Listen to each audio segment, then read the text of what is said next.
If you want to know why 90% of watercolor paintings fail, watch this video. You can own the fanciest brushes in the world. You can paint with the prettiest colors known to man. Most watercolor paintings stink. Wait, can I say the word stink? Actually, should I say the word suck? Wait, you can't say suck, that's not very nice.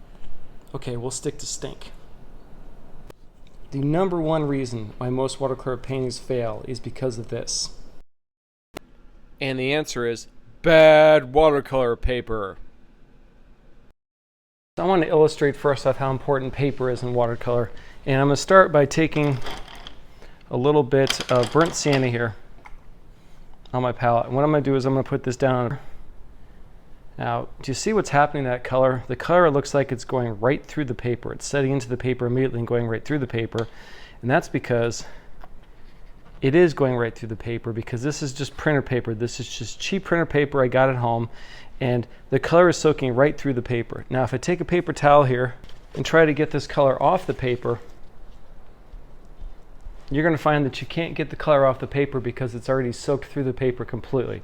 One of the reasons people don't like watercolor, I think, is that their first experience in elementary school is they get cheap paper, and that's because the schools just can't afford good art supplies. They get cheap paper with watercolor, and this is what happens. You can't move the color, you can't take the color off the paper. It soaks right through the paper, and there's not much you can do with it. I've been painting for 13 plus years. I could not get a good painting from cheap paper like this. And now what we're going to do is we're going to take a sheet of Arch's professional watercolor paper. This is a 140-pound cold press, and take burnt sienna to it.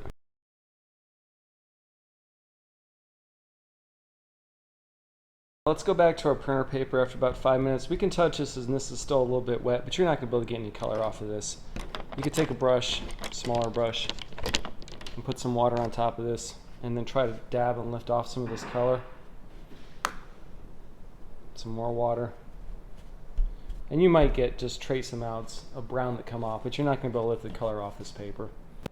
And then looking at the Arch's watercolor paper, this is also still wet 5 minutes later. But you can see how much wetter this is. Now, if I wanted to come into here and lift off some of this color right now, it'd be quite easy to do that. I could just literally just dab with the paper towel, and you can still get a lot of that color off the paper even 5 minutes later.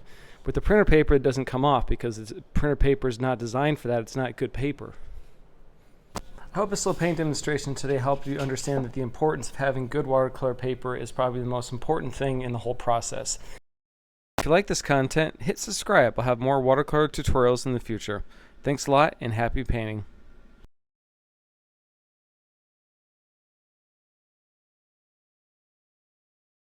I wonder if anybody's going to know I've got the wrong hat on right now. I brought the right shirt the next day, and I forgot to bring the right hat. Shh.